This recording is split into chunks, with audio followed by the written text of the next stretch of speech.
अभिवादन स्वीकार करिए आपके अपने पवन सर का कलाम क्लासेज के सेकंड ग्रेड का ये पेपर है। और हमने पहले ये 5/6/2025 का पेपर है, माइनर टेस्ट 6। गाइज मैंने पहले 50 क्वेश्चन 1 से 50 तक करवा दिए हैं। आज की क्लास में हम 51 से लेकर 100 तक के क्वेश्चन देखेंगे। अगर आप नए विद्यार्थी हो तो आपका वेलकम है, पुराने विद्यार्थियों को वेलकम बैक। और आज हम करेंगे 51 से लेकर 100 क्वेश्चन। नए विद्यार्थी हो तो कोई चिंता की बात नहीं है, आप चैनल पर क्लिक करो, पहले 50 क्वेश्चन आपको वहाँ तक मिल जाएंगे। तो फटाक से हम क्या करते हैं, 51 से 100 क्वेश्चन हमारे देखते हैं। तो चलिए 50 क्वेश्चन तक तो यहाँ तक तो हम देख चुके हैं, 51वां क्वेश्चन देखते हैं। राजस्थान में 2001 से 2011, ठीक है, 2001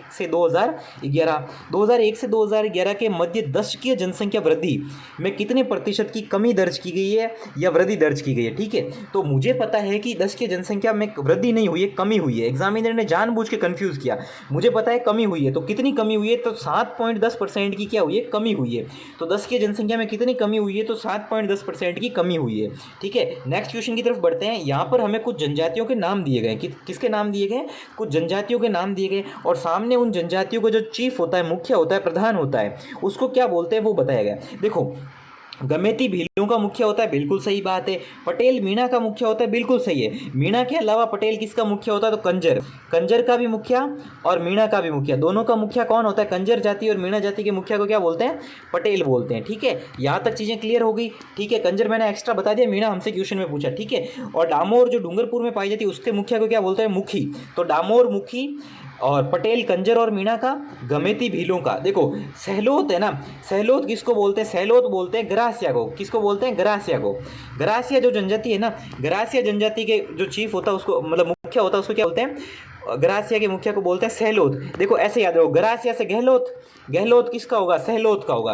गरासिया में ग होता है ना, तो गरासिया जनजाति का ग से क्या हो जाएगा, देखो अशोक गहलोत का हलोत तो ठीक है, तो स की जगह आप दिमाग में रख दो गहलोत से ग। ठीक है, तो ग से आपको पता चल जाएगा गहलोत किसका है, तो गरासिया जनजाति का। किसका है, गरासिया जनजाति का। ठीक है, जो अपने सिरोही में पाई जाती है। ठीक है, अब आप पूछेंगे सर ये असुमेलित तो ये हो गया कि सहलोत होता है गरासिया का, तो सहरिया का कौन सा होता है, तो सहरिया का क्या होता है, कोतवाल होता है। शहर के थानों में कौन होता है, कोतवाल, सब इंस्पेक्टर। उर्दू में क्या कहते हैं, सब इंस्पेक्टर को बोलते हैं कोतवाल। ठीक है, तो सहरिया का क्या हो जाएगा, कोतवाल हो जाएगा। ठीक है, तो इस हिसाब से हमारा पहला हो गया गलत, असुमेलित हो गया। नेक्स्ट क्वेश्चन की तरफ बढ़ते हैं। 2011 की जनगणना के अनुसार राजस्थान में नगरीय क्षेत्र में 800 से कम लिंगानुपात रखने वाले जिला कौन सा है। नगरीय क्षेत्र में किसी भी जिले का लिंगानुपात इन तीनों ऑप्शन में 800 से कम है ही नहीं। ठीक है, तो इस हिसाब से कोई नहीं हो जाएगा। 800 से कम लिंगानुपात नगरीय क्षेत्र में इन तीनों में से किसी का नहीं है, सबका 800 प्लस ही है। ठीक है, तो इस हिसाब से हमारा जवाब हो जाएगा कोई नहीं। चलिए नेक्स्ट क्वेश्चन की तरफ बढ़ते हैं। यहाँ हमें कुछ जनजातियों के नाम दिए गए हैं, जैसे मीणा, कथोड़ी, गरासिया, डामोर। सामने इन जनजातियों का एरिया दिया गया है कि ये किस एरिया में रहते हैं। ठीक है, तो जैसे मीणा जयपुर, दौसा, सवाई माधोपुर में रहते हैं, बिल्कुल सही बात है। अब आप कहेंगे कि सर मीणा तो जोधपुर में भी रहते हैं। ठीक है, हाँ बिल्कुल, मीणा जोधपुर में रहते हैं, मेरे पीछे वाली गली में रहती है। उसका नाम क्या है, उसका नाम मेरे को पता है, मैं नहीं बताऊंगा। ठीक है ठीक है, तो चलो मीणा, तो जैसे यहाँ मेरे पड़ोस में ही रहती है पलक मीणा। ठीक है, तो अब जैसे मीणा तो कोई कहते हैं सर जोधपुर में ही रहता है, बिल्कुल जोधपुर में रहेगा, लेकिन मीणा जो है उनका मतलब सर्वाधिक जनसंख्या कहाँ पर है, मूल रूप से मीणा कहाँ के थे, तो जयपुर, दौसा, सवाई माधोपुर के थे। तो बिल्कुल सही बात है, मीणा मूल रूप से जयपुर, दौसा, सवाई माधोपुर के थे, बिल्कुल सही बात है। ठीक है, गरासिया क्या कहते हैं, आबू रोड, पिंडवाड़ा, सिरोही के, बिल्कुल सही बात है। डामोर मैंने पहले ही बताया था, सिमलवाड़ा, डूंगरपुर के, बिल्कुल सही बात है। तो असुमेलित कौन सा हो गया, कथोड़ी, हनुमानगढ़ और सीकर के नहीं है। तो कथोड़ी, हनुमानगढ़ और सीकर के नहीं है, तो कहाँ है कथोड़ी, तो देखो दक्षिणी राजस्थान में उदयपुर के एरिया में पाए जाते हैं। ठीक है, कथोड़ी कहाँ पाए जाते हैं, दक्षिणी राजस्थान आप देखेंगे ना, तो यहाँ पाए जाते हैं उदयपुर के एरिया में। अच्छा, कथोड़ी कहाँ से है, तो कथोड़ी है महाराष्ट्र से, तो ये मराठी है। ठीक है ना, तो अच्छा कथोड़ी तो फिर उत्तरी राजस्थान में तो है नहीं, दक्षिणी राजस्थान में तो उदयपुर और दक्षिणी राजस्थान के जिलों के नाम होते थे, अपन वो मानते, तो असुमेलित हो गया ये। अच्छा, कमेंट बॉक्स में फटाफट बताओ कि कथोड़ी जनजाति की जो महिलाएं होती है ना, वो जो साड़ी पहनती है ना, उस साड़ी को क्या बोलते हैं, फटाफट बताओ, जल्दी से कमेंट बॉक्स में बताओ कि कथोड़ी जनजाति की महिलाओं की साड़ी को क्या बोलते हैं। नेक्स्ट क्वेश्चन की तरफ बढ़ते हैं। 2011 की जनगणना के अनुसार निम्नलिखित में से किस जिला समूह में महिला साक्षरता 40% से कम है। ये फैक्चुअल क्वेश्चन है, आपको पढ़ा हुआ होगा तो आप तुरंत पकड़ लोगे कि जैसलमेर, जालोर, सिरोही में महिला साक्षरता कम है। कहाँ पर कम है, तो जैसलमेर, जालोर, सिरोही। ठीक है, 40% से कम है। नेक्स्ट क्वेश्चन की तरफ बढ़ते हैं। अब हमें यहाँ नीति निर्देशक तत्वों के बारे में बताएं। नीति निर्देशक तत्व that means DPSP। Directive principle of state policy. तो नीति निर्देशक तत्वों के बारे में अपने को बताया गया है और हमसे पूछा है कि इनमें से कौन से कथन सत्य है। तो पहला है कि नीति निर्देशक तत्वों का सिद्धांत भारत सरकार अधिनियम 1935 से लिया गया। नहीं, नीति निर्देशक तत्व तो बाद में लिए गए। कहाँ से लिए गए थे? तो आयरलैंड से लिए गए थे। मतलब 1935 के एक्ट से नहीं लिए गए थे, बाद में आयरलैंड से लिए गए थे। ठीक है, तो पहला तो हमारा गलत हो गया। ठीक है, दूसरा क्वेश्चन, नीति निर्देशक सिद्धांतों का उद्देश्य प्रस्तावना में दिए गए न्याय, स्वतंत्रता एवं समानता तथा बंधुत्व के महान लक्ष्यों को प्राप्त करना। बिल्कुल सही बात है। तीसरा है कि नीति निर्माण करते समय, कानून बनाते समय सरकार नीति निर्देशकों को ध्यान में रखते हैं। बिल्कुल सही बात है। अगर जैसे बिहार सरकार या गुजरात सरकार ने क्या कहते हैं, जो अपने शराब पर प्रतिबंध लगाया जाए, तो नीति निर्देशक तत्वों में लिखा हुआ है ना कि भाई शराब जैसी चीज़ों पर प्रतिबंध लगाना। तो गवर्नमेंट देखती है कि भाई नीति निर्देशक तत्व क्या है? नीति निर्देशक तत्व है एक संस्कार जो सरकार को कानून बनाने में मदद करते हैं। ये लीगली तो नहीं है, लेकिन सरकार को एक आईना दिखाते हैं कि आपको ऐसा काम करना है। तो पहला गलत हो गया, क्योंकि ये 1935 से नहीं, आयरलैंड से लिए गए थे, आयरलैंड के संविधान से लिए गए थे। ठीक है, अच्छा ठीक है, दूसरा सही है, तीसरा सही है, और चौथा है कि नीति निर्देशक सिद्धांतों को न्यायिक संरक्षण प्राप्त है। बिल्कुल नई बात है, न्यायिक संरक्षण प्राप्त है ही नहीं इनको। क्यों नहीं प्राप्त है? कि इसको लिए आप न्यायालय में चैलेंज नहीं कर सकते। न्यायालय में चैलेंज कर सकते तो सबसे पहले मैं कोर्ट में जाके हाई कोर्ट में केस करता राजस्थान सरकार पर।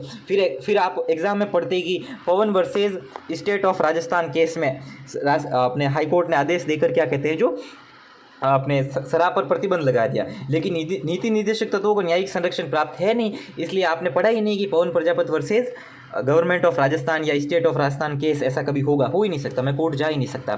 तो इस हिसाब से हमारे सही कौन से हो गए? दूसरे और तीसरा सही हो गया। ठीक है, तो पहला और चौथा गलत हो गया। ठीक है, क्योंकि न्यायिक संरक्षण प्राप्त नहीं है। न्यायिक संरक्षण प्राप्त होता तो कब का मैं कोर्ट में चला जाता कि सर कि हाँ ये पीछे हेराम के पीछे दारू बिक रहा है, फटाफट इसको डाली भाई चौराहे तक दारू बिक रहा है, बंद करवाओ इसको। लेकिन अच्छा, जल्दी से कमेंट बॉक्स में बताओ डाली भाई राजस्थान की किस लोक देवता की बहन थी? ठीक है, जल्दी से कमेंट बॉक्स में बताओ।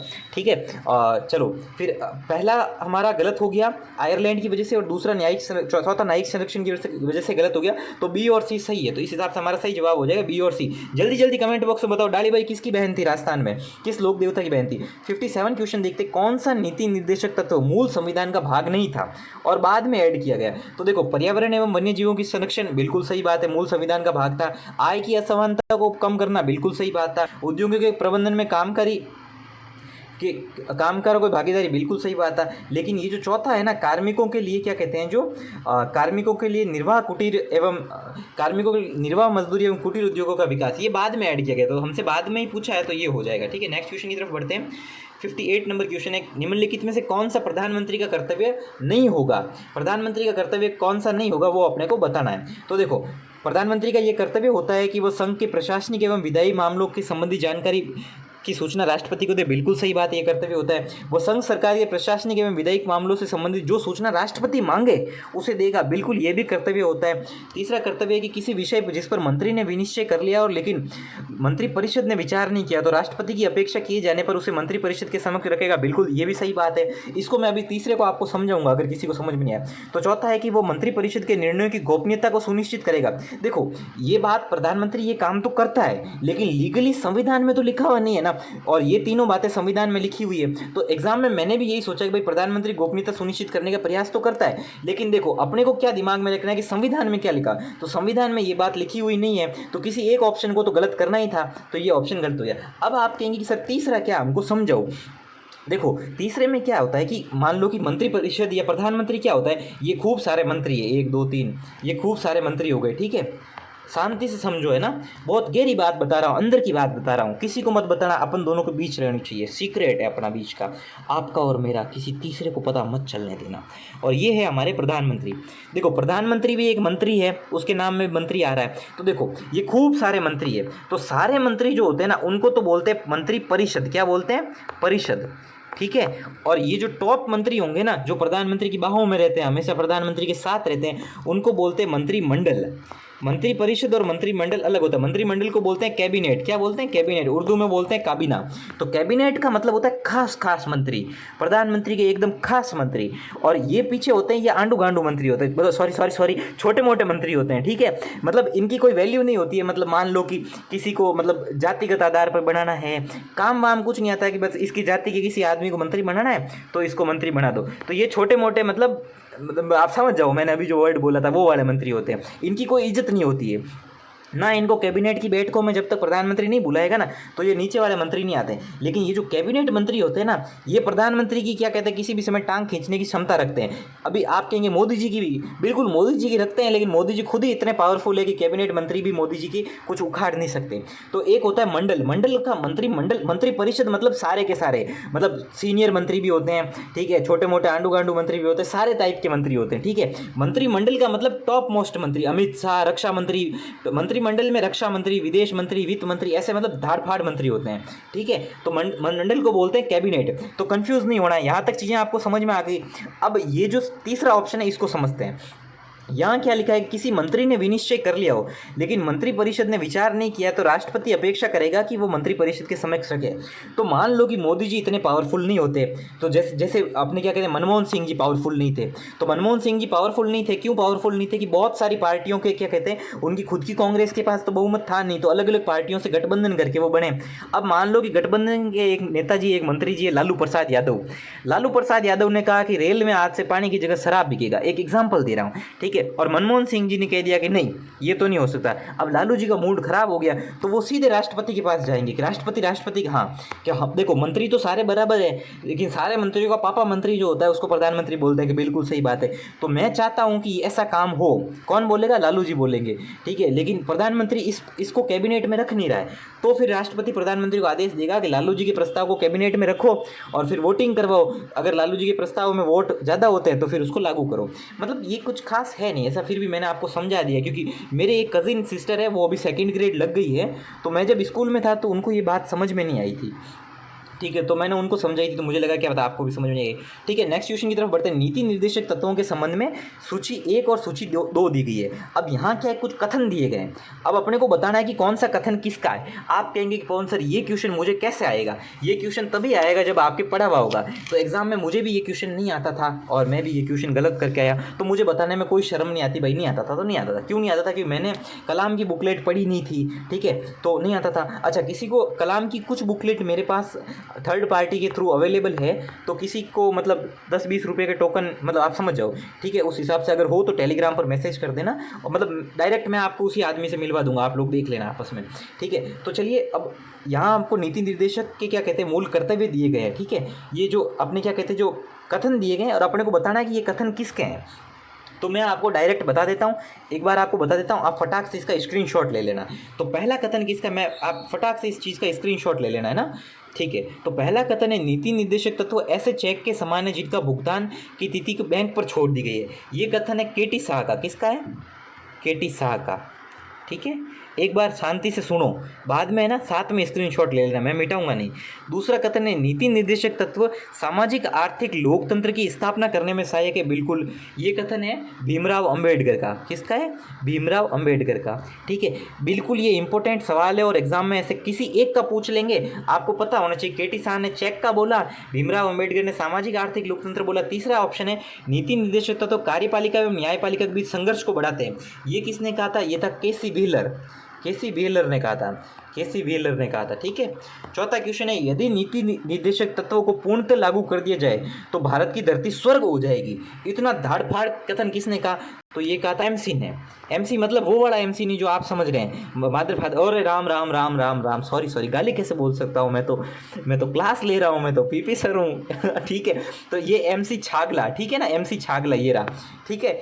खैर, मैंने आपको हंसाने के लिए बोला, हंसो और खुश रहो। देखो मेरी बात सुनो, मतलब हंस लेना चाहिए जीवन में। मेरा दिमाग पिछले काफ़ी दिनों से ख़राब है, इसलिए मैं 50 क्वेश्चन ही करवाए थे मैंने, और फिर सोचा था 50 क्वेश्चन बाद में कराऊंगा। अब ख़राब क्यों है, मतलब होती है, कुछ समस्याएं होती है जीवन में ना, सबके कुछ ना कुछ समस्याएं होती है, ठीक है। पर मेरी समस्याएं बताने के लिए मैं यहाँ नहीं आया हूँ, मैं आपको क्वेश्चन करवाने के लिए आया हूँ। तो फटाफट इसका स्क्रीनशॉट ले लो। तो स्वर्ग किसने बोला, तो एमसी ने बोला है, ठीक है, एमसी छागला ने बोला है, ठीक है। और न्यायपालिका और कार्यपालिका के लिए विवाद किसने बोला, व्हीलर ने बोला है। भीमराव अंबेडकर ने सामाजिक आर्थिक न्याय बोला है, और बैंक की इच्छा पर चेक का क्या कहते हैं भुगतान होगा, ये केटी शाह ने बोला।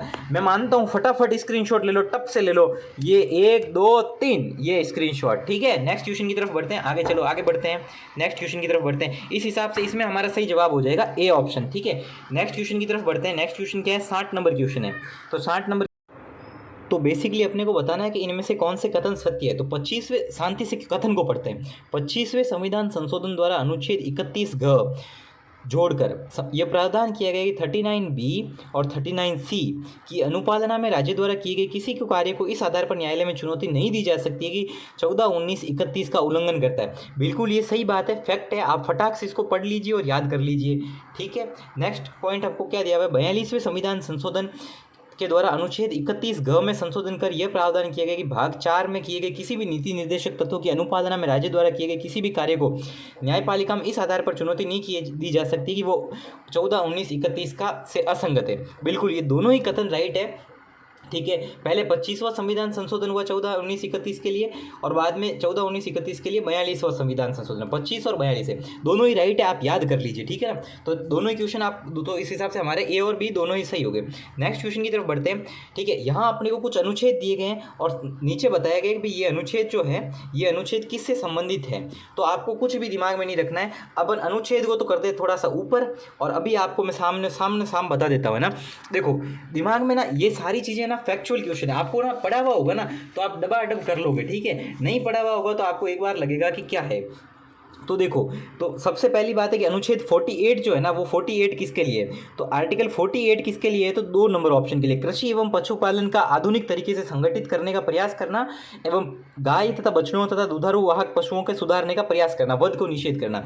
तो 48 किसका हो गया, तो 48 हो गया 2 का, ठीक है। 48 किसका हो गया, तो गाइस 48 दोगे। 48 देखो दो चीज़ें, एक 48 है और एक 48A है।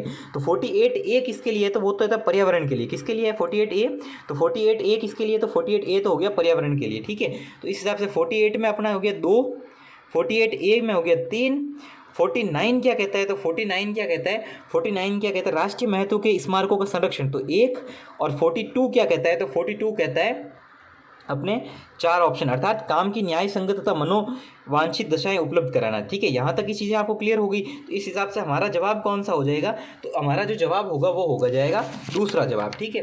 तो ये आप एक बार पीछे करके वापस से देख लीजिए और स्क्रीनशॉट ले लीजिए। नेक्स्ट नंबर क्वेश्चन है, नीति निर्देशक तत्वों में कौन सा सिद्धांत गांधीवादी सिद्धांत है, ठीक है। तो गांधीवादी सिद्धांत क्या, ग्राम पंचायत का गठन गांधीवादी सिद्धांत है, बिल्कुल सही बात है, ग्राम पंचायत का गठन गांधीवादी सिद्धांत है। दवाई को छोड़कर समस्त नशीले पदार्थों पर क्या कहते हैं, प्रतिबंध लगाना, ये भी गांधीवादी सिद्धांत है। कमजोर तथा पिछड़े वर्गों के विकास करना, ये भी गांधीवादी सिद्धांत है।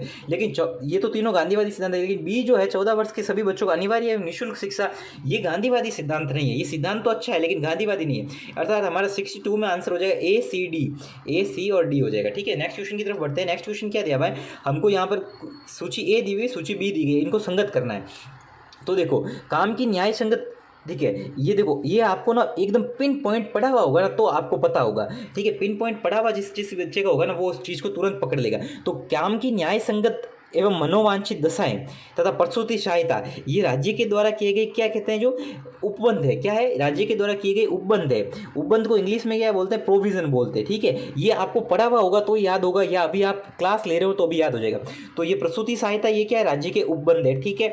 पोषाहार का स्तर एवं जीवन स्तर को ऊंचा उठाना, ये क्या है, राज्य के प्राथमिक कर्तव्य है। इसका कोई भी कहीं भी कुछ रिटर्न में नहीं लिखा हुआ है, कर्तव्य है, ठीक है। और उद्योगों में कर्मकारों की ये भागीदारी करना, ये क्या कहते हैं, उद्योगों में कर्मचारी भागीदारी करना, ये तो कानून बना हुआ है ना, 97 कॉन्स्टिट्यूशनल अमेंडमेंट, ठीक है। तो ये उपयुक्त विधान हो गया, ठीक है, ठीक है। एप्रोप्रिएट लेजिस्लेशन यहाँ लिखा हुआ है, ठीक है। तो ये हो गया। तो इसको है ना आपको दिमाग में क्या रखना है, ये सारे शब्द आपको पकड़ने होंगे। तो इसका सही जवाब हो जाएगा तीसरा ऑप्शन, ठीक है। नेक्स्ट क्वेश्चन की तरफ हम बढ़ते हैं। यहाँ हमको सामने क्या दिया, नीति निर्देशक तत्व और मूल, बहुत इंपॉर्टेंट क्वेश्चन है। इतना इंपॉर्टेंट क्वेश्चन है जितना आपके लिए पानी पीना इंपॉर्टेंट क्वेश्चन है।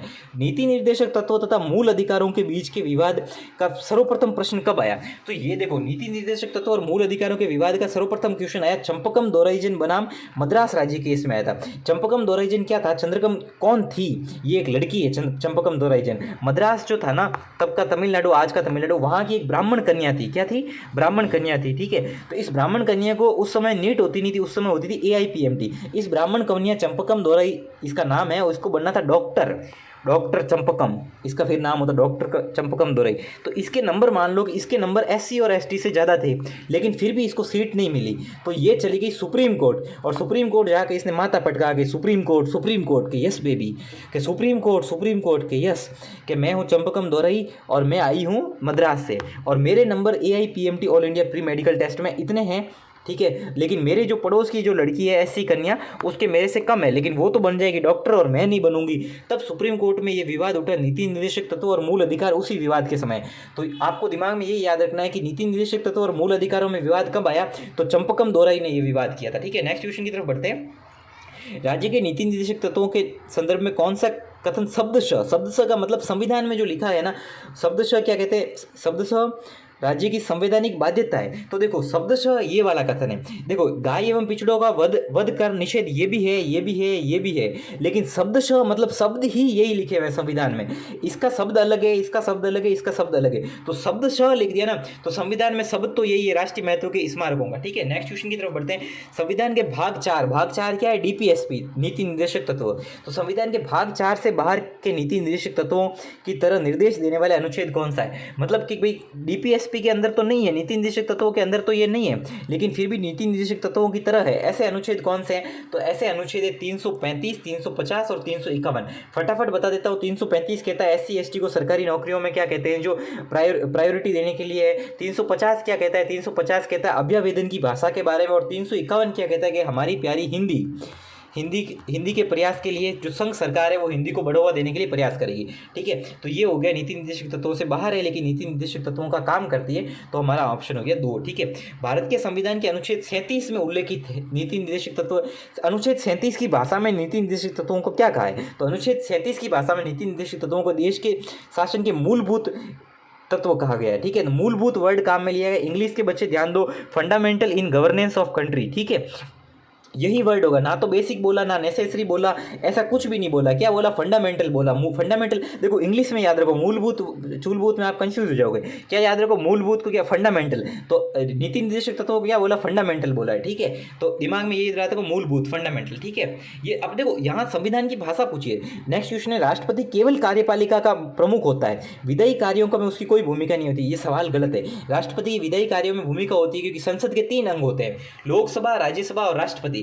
लोकसभा ने पारित किया, फिर राज्यसभा पारित करेगी, और फिर जब राष्ट्रपति साइन करेगा ना, तभी तो वो कानून बनेगा। इसका मतलब विधायी कार्यों में खाली लोकसभा और राज्यसभा तक सीमित नहीं है, राष्ट्रपति भी विधायी कार्य करता है साइन करने का। तो यहां तक आप समझ गए। इस हिसाब से इसका पहला तो गलत हो गया, क्योंकि खाली कार्यपालिका नहीं है, विधायी कार्य भी है, पहला गलत हो गया। दूसरा, अध्यादेश जारी करना राष्ट्रपति का विधायी कार्य, बिल्कुल कार्य है। विधायी कार्य किसका है, संसद का होता है। अब संसद है नहीं, तो राष्ट्रपति संसद का काम करेगा ना, तो दूसरा राइट है, पहला गलत है, तो केवल ऑप्शन 2 राइट है। ठीक है, नेक्स्ट क्वेश्चन की तरफ बढ़ते हैं।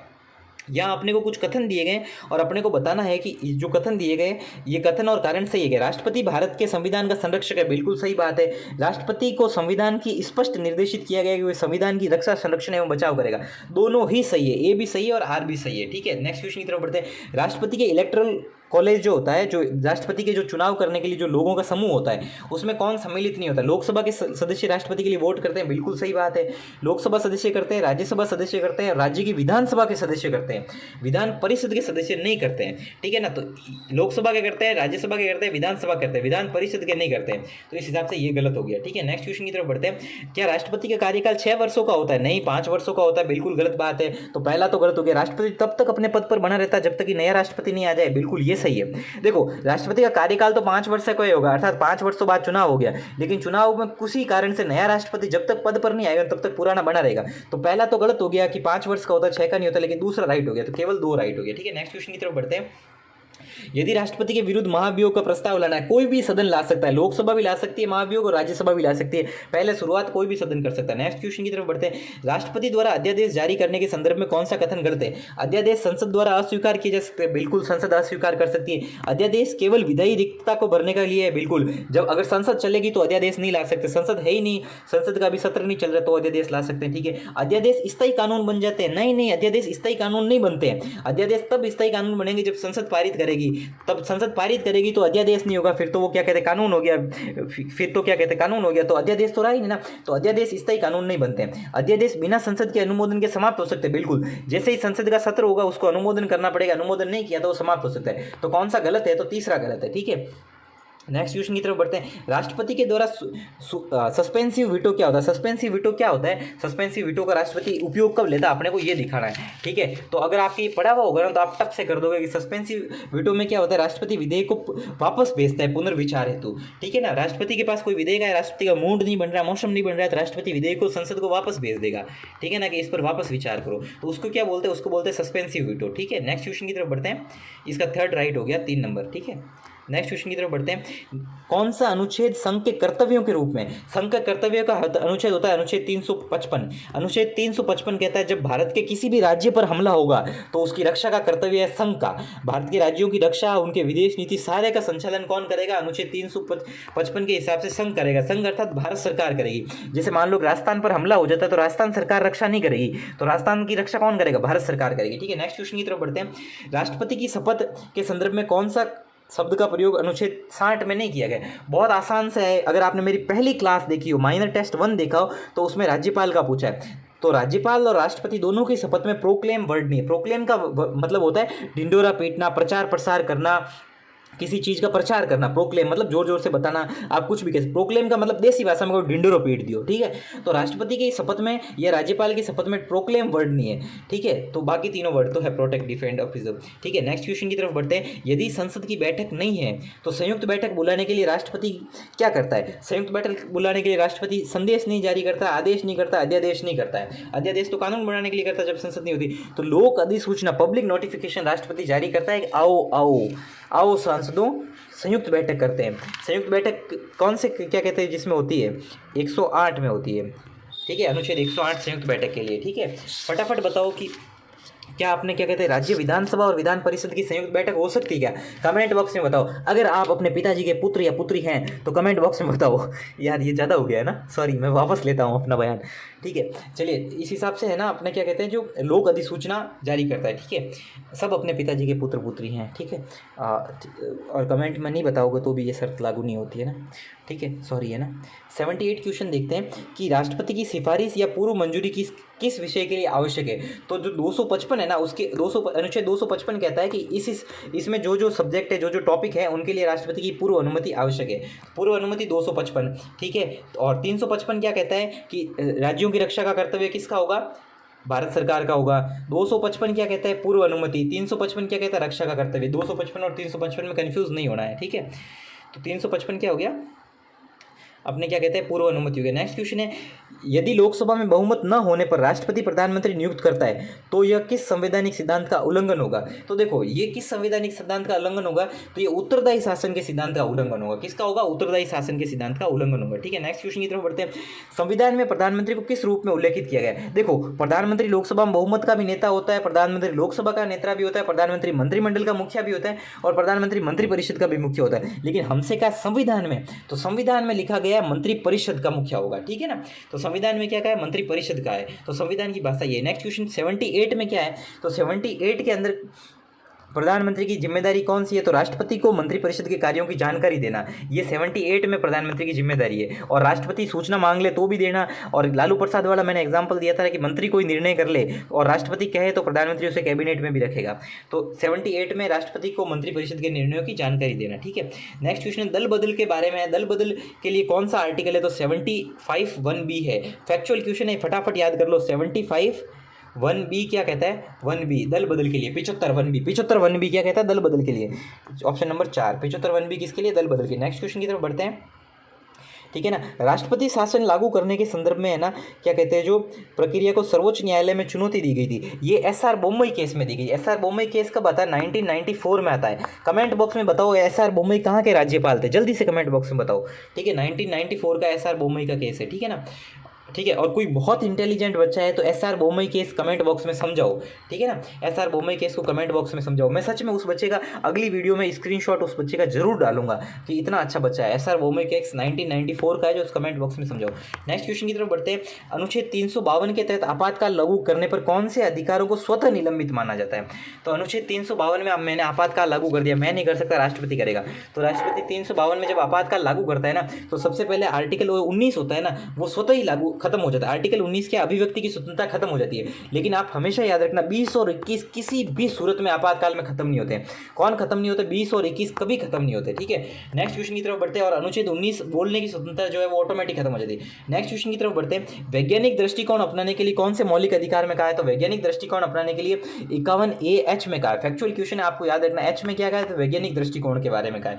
नेक्स्ट क्वेश्चन क्या है? मौलिक कर्तव्यों को कौन सा नया 86 कॉन्स्टिट्यूशनल अमेंडमेंट में जोड़ा गया है? तो 86 कॉन्स्टिट्यूशनल अमेंडमेंट संविधान संशोधन में शिक्षा दिलाना जोड़ा गया है, ठीक है, एक नया कर्तव्य जोड़ा गया। नेक्स्ट क्वेश्चन है, मौलिक कर्तव्यों के संदर्भ में कौन सा कथन सत्य नहीं है? मौलिक कर्तव्य गैर न्यायिक होते हैं, बिल्कुल सत्य है। केवल नागरिकों पर लागू होते हैं, बिल्कुल सत्य है, ठीक है। दंडनीय अपराध है क्या? नहीं, ये असत्य है, दंडनीय अपराध है ही नहीं, क्योंकि गैर न्यायिक प्रवृत्ति है। प्रेरणा रूस के संविधान से ली गई, बिल्कुल। मौलिक कर्तव्य तो रूस के संविधान से ली गए, और नीति निर्देशकता तो आयरलैंड के संविधान से ली गए। देखो, कर्तव्य जिसको ड्यूटी बोलते हैं वो तो ली गई रूस से, ठीक है, और नीति निर्देशकता तो जिसको DPSP बोलते हैं वो लिए गए आयरलैंड से। कहाँ से लिए गए? आयरलैंड से, ठीक है।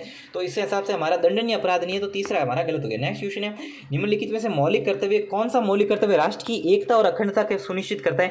तो ये 51A(C) करता है। इसको 51A(C) को पढ़ते क्या? इसको पढ़ते हैं 51 क्लोज ए सब क्लोज सी। क्या पढ़ते हैं इसको? इसको पढ़ते हैं 51 क्लोज ए सब क्लोज सी, ठीक है। नेक्स्ट क्वेश्चन की तरफ बढ़ते हैं, निम्नलिखित में से कौन सा एक मौलिक कर्तव्य नहीं है? तो मौलिक कर्तव्य राष्ट्रीय महत्व के स्मारकों का संरक्षण मौलिक कर्तव्य नहीं है। ये क्या कहते हैं? राज्य का नीति निर्देशक तत्व DPSP के अंतर्गत आता है, ये मौलिक कर्तव्य नहीं है, ठीक है। बाकी सारे मौलिक कर्तव्य है, लेकिन राष्ट्रीय महत्व के स्मारकों का संरक्षण मौलिक कर्तव्य नहीं है, ठीक है। नेक्स्ट क्वेश्चन की तरफ बढ़ते हैं, नीति निर्देशक तत्वों अर्थात DPSP की विशेषता कौन सी नहीं है? अपने को ये बताना है, ठीक है ना। नीति निर्देशक तत्व वाद योग्य नहीं होते हैं, बिल्कुल, ये वाद योग्य नहीं होते, ये भी सही बात है। नीति निर्देशक तत्व कल्याणकारी राज्य का समर्थन करते हैं, बिल्कुल सही बात है। ये बाध्यकारी नहीं होते, इन्हें लागू करना राज्य की इच्छा पर निर्भर करता है, बिल्कुल सही बात है। नीति निर्देशक तत्व सामूहिक हित का निर्धारण नहीं करते हैं क्या? नहीं, नीति निर्देशक तत्व सामूहिक हित का निर्धारण करते हैं, सामूहिक हित पर ही आधारित होते हैं। तो इस हिसाब से तीसरा गलत हो गया, क्योंकि यहाँ नहीं बोल दिया है ना, तो ये हमारा दूसरा ऑप्शन इसमें गलत हो गया कि आधारित होते हैं, नहीं होते, गलत हो गया, ठीक है ना। राज्य मंगला पशु बीमा योजना, ये करंट का सवाल है। मंगला पशु का राज्य क्रियान्वयन राज्य बीमा एवं प्राविधिक करता है, बिल्कुल सही बात है। इसमें लॉटरी से चयन होता है, नहीं, पहले जो भी अप्लाई करेगा उसका चयन होगा, तो दूसरा गलत हो गया। एक कैटल के लिए, एक पशु के लिए 40,000 है, बिल्कुल सही बात है। और 16% और 12% का क्या कहते हैं जो आरक्षण दिया गया SC/ST को, बिल्कुल सही बात है। ऐसी ये याद रखना, ये अच्छी चीज़ है। 16% और 12% का, 16 SC को दिया और 12 ST को दिया गया, ठीक है ना। ठीक है, यहाँ तक चीज़ें क्लियर हो गई। मैं तो मूल OBC से हूँ, मूल OBC को कोई आरक्षण नहीं मिलता है, लेकिन सच बताओ ना, मैं हमेशा SC और ST आरक्षण की हिमायती करता हूँ, उनको हमेशा मतलब अच्छा कहता हूँ, क्योंकि देखो इतने सालों, हज़ारों सालों तक SC और ST पर अत्याचार हुए, और अब अपने पेट में दर्द क्यों होना चाहिए? अगर SC की जो जनसंख्या है उस आधार पर ही आरक्षण मिल रहा है ना। अगर मान लो 50 SC के लोग हैं 100 में से, तो उस हिसाब से आरक्षण मिल रहा है, तो दर्द क्यों उठ रहा है? मैं भले ही SC/ST समुदाय से नहीं हूँ, मैं तो मूल OBC समुदाय से, पवन प्रजापति मेरा नाम है, लेकिन मैं हमेशा SC, जब तक मतलब क्या कहते हैं जो SC/ST समुदाय को आरक्षण मिलना चाहिए, मैं तो मतलब उनकी जनसंख्या के हिसाब से मिल रहा है भाई। आप कोई एहसान नहीं कर रहे हो SC/ST पर, ठीक है। उनकी जनसंख्या मान लो 20% है और उनकी सीटें दूसरे लोग खा रहे हैं, क्यों खा रहे हैं भाई? उनकी वो हमेशा से कमजोर और दबे कुचले रहे, ठीक है। जब वो संपन्न हो जाएंगे तो SC/ST खुद ही कह देगा हमको आरक्षण नहीं चाहिए। जब तक वो खुद नहीं कह रहे हैं तब तक उनको मिलना चाहिए, कोई उनको एक्स्ट्रा नहीं मिल रहा है, उनकी जितनी पॉपुलेशन है उस हिसाब से मिल रहा है। तो मैं तो हमेशा कहता हूँ भाई SC/ST को आरक्षण मिलना चाहिए, लेकिन SC/ST और OBC में आरक्षण का उपवर्गीकरण होना चाहिए। देखो, मीणा समुदाय के बच्चे बुरा मत मानना, मैं सीरियसली एक बात कह रहा हूँ, ST आरक्षण में सर्वाधिक लाभ जैसे मीणा कम्युनिटी उठा रही है, तो मैं चाहता हूँ यार, सुप्रीम कोर्ट भी यही चाहता है कि जैसे भील है या जो भी ST के जैसे गरास या डामोर है, उनको भी बराबर आधार पर आरक्षण मिलना चाहिए। मैं सुप्रीम कोर्ट का भी कथन है, मेरा अकेले का नहीं है, ठीक है। और SC में भी जो सर्वाधिक लाभ उठा रहे हैं, ठीक है, उसके अलावा भी दूसरों को मिलना चाहिए। जैसे OBC में सर्वाधिक लाभ कौन उठा रहे हैं? जाट, विष्णु, यही उठा रहे हैं। मूल OBC जिनको OBC वास्तव में दिया गया था, उनको OBC मिल ही नहीं रहा है। सारा आरक्षण तो जाट और विष्णु तक ही सीमित हो गया। तो भाई उसमें OBC में भी उपवर्गीकरण होना चाहिए। किसी को दोहराई हो रही है तो भले ही दोहराई हो, जो बात सच है वो बात सच है, ठीक है। मतलब मैं चाहता हूं कि मेरा जो विद्यार्थी है उसको वास्तविकता पता होना चाहिए। OBC में उपवर्गीकरण करने के लिए कि मूल OBC को जो एक अब आप सोच के देखो कि एक जाट समाज का बच्चा या विष्णुई समाज का बच्चा और एक मूल OBC का नाई समाज का बच्चा, क्या वो कहाँ से बराबरी कर पाएगा यार? उसको उसको आरक्षण अलग से मिलना चाहिए। और ओबीसी, मूल ओबीसी को मिला तो नाई समाज के बच्चे को ही था ना, बाद में संपन्न जातियां जनरल से आ गई, ठीक है, और वो ओबीसी आरक्षण खा रही है, मजे से लाभ उठा रही है, ठीक है। अब नाई समाज का बच्चा, उसका बाप भी नाई था, वो भी नाई है, उसका औलाद भी नाई बनेगा, जबकि ओबीसी आरक्षण मिला था उसको, ठीक है। अब कोई कहेगा सर आप नाई समाज का पक्ष क्यों ले रहे हैं? भाई मैं नाई समाज से नहीं हूं, मैं सच्चाई का पक्ष लेता हूं, जो कह रहा हूं सच कह रहा हूं, सच के सिवा कुछ भी नहीं कह रहा हूं, ठीक है। तो इस क्वेश्चन में हमारा 91 में गलत हो जाएगा 2 नंबर ऑप्शन, ठीक है। तो इस हिसाब से सही कौन सा हो जाएगा? सही हो जाएगा अपने क्या कहते हैं, जो ये फटाफट इतनी ज़्यादा बोलने के अंदर मैं भी कंफ्यूज हो गया, तो सही हो जाएगा। देखो इसका क्रियान्वयन है ना राज्य बीमा एवं प्राविधिक नहीं करता है, ठीक है ना, और लॉटरी से चयन होता है, बिल्कुल सही बात है। देखो फटाफट में कितना गड़बड़ हो गया, वापस से देखते हैं इस क्वेश्चन को। मंगला पशु बीमा है ना, इसका क्रियान्वयन राज्य बीमा निगम नहीं करता है, ठीक है। और इसके अंदर लॉटरी से चयन होता है, बिल्कुल सही बात है। 40,000 पर कैटल का बीमा क्लेम मिलता है और 16% और 12% मिलता है। तो इस हिसाब से हमारा सही जवाब कौन सा होगा? सही जवाब हमारा 2 हो जाएगा, ठीक है ना। राज्य बीमा निगम इसको पैसा नहीं देता है, मंगला पशुपालन विभाग देता है, ठीक है। तो ये हो गया, ठीक है। देखो जो मैंने कहा ना आरक्षण पर, आप खुद सोच के देखो, एक नाई समाज का बच्चा और एक जाट समाज का या विष्णुई समाज का, जो बाद में ओबीसी से आए, दादागिरी से मतलब सरकार पर प्रेशर बनाकर ओबीसी में ऐड हुए, तो अब उन दोनों कम्युनिटी के तो सिलेक्शन हो रहा है। अब ये बेचारा, इसका बाप भी नाई था, ये भी नाई है, और इसका क्या कहते हैं जो बच्चे भी नाई होंगे, जबकि हक तो इसका था, मूल ओबीसी मिला तो इसको था, लेकिन मज़े दूसरे लोग ले रहे हैं, ठीक है। भाई दर्द है तो है, मैं तो सच बात बोलूँगा। अब मैं तो भले नाई समाज से नहीं हूँ, लेकिन मैं जिस नाई के पास बाल कटवाने जाता हूँ उसके बेचारे के 4 पीढ़ियाँ ही नाई है, जबकि ओबीसी का हक तो उसका था, ठीक है। और बाद में दूसरे लोग आकर ओबीसी खा रहे हैं, ठीक है। उसको जब मैं तो कहता हूँ ओबीसी में भी उप वर्गीकरण होना चाहिए। जनसंख्या क्या कहते हैं, जाति का जनगणना करो, अभी पता चल जाएगा ओबीसी में मजे कौन ले रहा है, ठीक है। मैं तो सीधी बात है, आज मेरे को ना लाइक की चिंता है ना सब्सक्राइब की चिंता है। अगर मेरी बात अच्छी लगी हो तो कमेंट बॉक्स में बता देना, नहीं लगी हो तो डिसलाइक कर देना, ठीक है। मतलब मैं आज, मेरा मूड ही भयंकर मूड है, मैं आज कुछ नहीं सोच रहा हूँ, सच बात है जो सच बात है, ठीक है। भाई ओबीसी आरक्षण जाट विष्णु खा रहे हैं, और मूल ओबीसी नाई सुतार कुमार इन क्या कहते हैं जो अपने शहरिया तो खैर एससी में आ गया, एसटी में आ गया, ठीक है। अब आप सोच के देखो, मैं तो सबसे बड़ा उदाहरण लेता हूँ नाई समाज का, बेचारे को जिसको आरक्षण मिला था ओबीसी का, और अब उस बेचारे को मिल नहीं रहा है। बाद में वसुंधरा जी ने रावणा राजपूत को ओबीसी में डाल दिया। अब कोई बच्चा जिन इन समाजों से है तो वो बुरा मत मानो, मैं कह रहा हूँ जातिगत जनगणना कराओ, और जो सच्ची बात है उसको, जिसका आरक्षण, जिसका हक है, जितनी जनसंख्या है उस हिसाब से आरक्षण दे दो, ठीक है।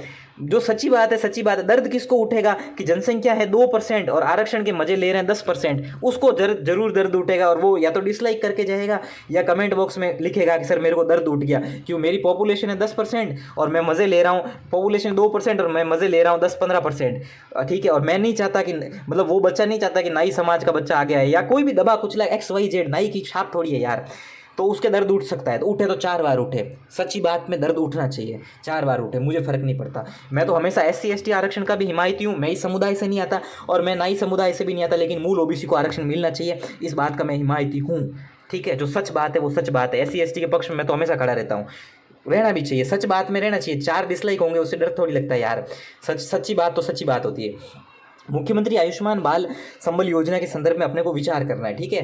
तो मुख्यमंत्री आयुष्मान बाल संबल योजना जो है, ये दुर्लभ रोगों से जो पीड़ित बच्चे होते हैं ना, उनके लिए काम करती है, बिल्कुल सही बात है, ठीक है। और ये क्या कहते हैं, इसका क्रियान्वयन सामाजिक न्याय एवं अधिकारिता विभाग करती है, बिल्कुल सही बात है। इस योजना के अंतर्गत केवल राजस्थान के मूल निवासी पात्र है, नहीं, ये योजना बहुत प्यारी योजना है कि कोई बच्चा जिसको बेचारे को बहुत असाध्य रोग है, उसके लिए अपन मूल निवासी की शर्त क्यों रखें, अगर वो राजस्थान में रह रहा है तो वो पात्र है। तो इस हिसाब से पहला और दूसरा राइट है, तीसरा मूल निवासी की शर्त इसमें नहीं है, सब जगह होती है लेकिन यहाँ मूल निवासी की शर्त नहीं है। और भजनलाल सरकार जी बहुत अच्छा काम किया है कि कोई बच्चा बीमार है तो उसमें ये क्यों देखना कि वो राजस्थान का या गुजरात का है, राजस्थान में रह रहा है तो उसका इलाज करो। तो इस हिसाब से सही कथन हो गया 1 और 2, सही कथन हो गया, ठीक है। नेक्स्ट, इस हिसाब से हमारा सही कथन 1 और 2 हो गया। नेक्स्ट क्वेश्चन है, राजस्थान के स्वामित्व वाली नेवली लिग्नाइट कॉर्पोरेशन द्वारा, नेवली किसकी है, केंद्र सरकार के स्वामित्व की, ठीक है ना।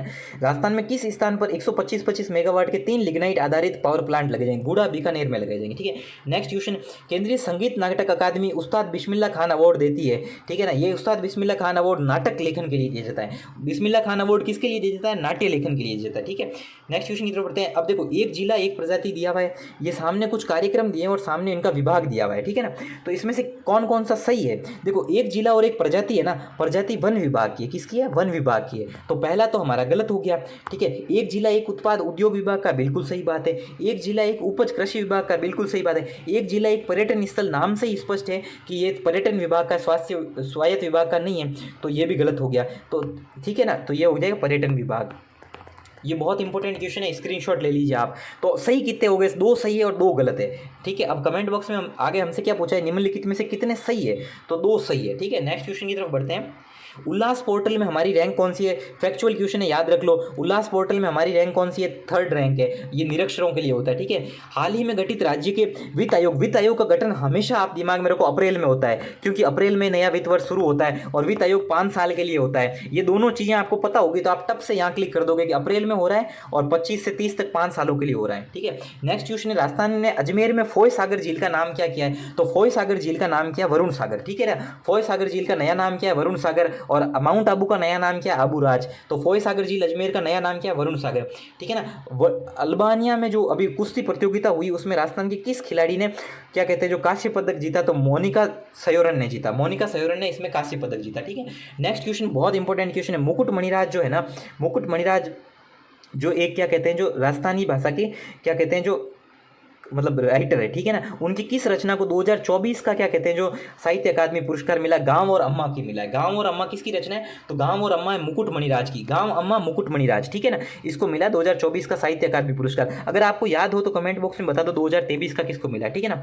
तो गाइज आज मेरा दिमाग बहुत अच्छी कंडीशन में है, ठीक है ना। Thank you so much. अगर आप नए विद्यार्थी हो तो पुराने वीडियोस देख लेना, अच्छा लगे तो जो आपके विचारधारा हो। मैं तो बहन बेटियों के लिए फ्री फोकट में ये काम करता हूँ, ठीक है। और फिर रिपीट करता हूँ, आरक्षण चाहे एससी हो, चाहे एसटी हो, चाहे ओबीसी हो, मूल ओबीसी, सबको आरक्षण मिलना चाहिए। जो जितनी पॉपुलेशन है उतना मिलना चाहिए, ठीक है ना। एससी एसटी आरक्षण कोई भीख नहीं है, उनका हक है, उनको मिलना चाहिए। ओबीसी में भी जो वास्तविक ओबीसी थे, मूल ओबीसी, उनको आरक्षण मिलना चाहिए, ठीक है ना। और जातिगत जनगणना होनी चाहिए। जातिगत जनगणना होने से पता तो चले कि भाई किसी की जनसंख्या 2% है और सीटें खा रहे हो गवर्नमेंट की 20%, ठीक है। और बेचारा नाई जिसकी पॉपुलेशन 5% है और सीटें बेचारे को 0.0% मिल रही है, उसका हक क्यों खा रहे हो? क्या नाई समाज का बच्चा पढ़ा लिखा नहीं है? मैं नाई समाज से नहीं हूं, क्लियर कर रहा हूं, लेकिन सच्चाई के साथ मैं हमेशा दूंगा, चाहे मेरे को कितना ही हेट मिले और किसी में जोर हो तो कमेंट बॉक्स में जितना बुरा लिखना हो लिख देना, मैं तो सच्चाई का साथ दूंगा। जो सच्ची बात है सच्ची बात है, ठीक है। Thank you so much. अगर आप यहां तक हो, thank you so much, love you guys, thank you.